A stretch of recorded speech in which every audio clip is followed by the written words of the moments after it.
ঝিনাইদহ ৪ আসনের এমপি আনোয়ারুল আজিম আনার খুনের তদন্ত করতে কলকাতায় পৌঁছেছে বাংলাদেশ পুলিশের একটি দল।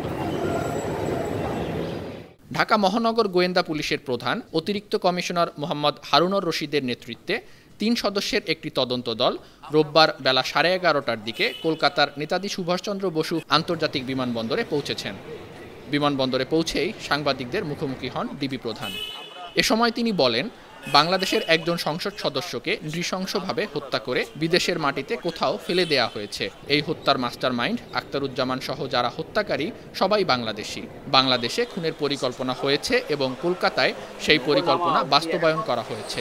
এই ক্রাইমটাকে তো এক দেশে বাংলাদেশে তার প্ল্যান দিয়েছে, প্ল্যান অনুযায়ী এখানে এসে কলকাতায় প্ল্যানটা বাস্তবায়ন করা চলে করে কাজকর্ম করার জন্য তার বংশ বিষয়ে ডিগ্রি তাকে দিয়ে দেওয়া হয়েছে। এখন আমাদের মূল কাজটা হচ্ছে ক্রিমিনাল প্রসিডিউর অনুযায়ী অপরাধের যেখান থেকে শুরু হয় এবং সেখানে শেষ, সেই হিসাবে তদন্তকারী দলকে দুটি স্থানেই পরিদর্শন করতে হবে। তার প্রেক্ষিতে আপনারা জানেন যে আমরা আজকে পশ্চিমবঙ্গে এসেছি।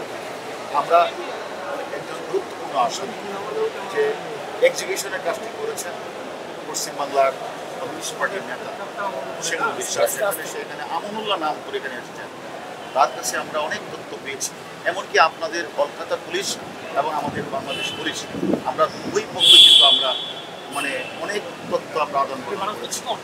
আমরা মনে করি এই কলকাতা পুলিশের কাছে আমরা এসেছি, আমরা তাদের কাছে সহযোগিতা চাই। সিআইডির হাতে গ্রেপ্তার হওয়া জিহাদ হাওলাদারকে বাংলাদেশে নিয়ে যাওয়া হবে কিনা এমন প্রশ্নে এই গোয়েন্দা কর্মকর্তা বলেন, আমাদের বাংলাদেশের আসামি এবং আমরা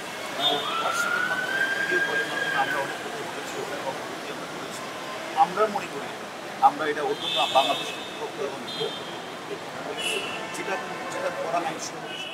বিমানবন্দর থেকে তারা নিউ টাউনের ওয়েস্টিন হোটেলে যান।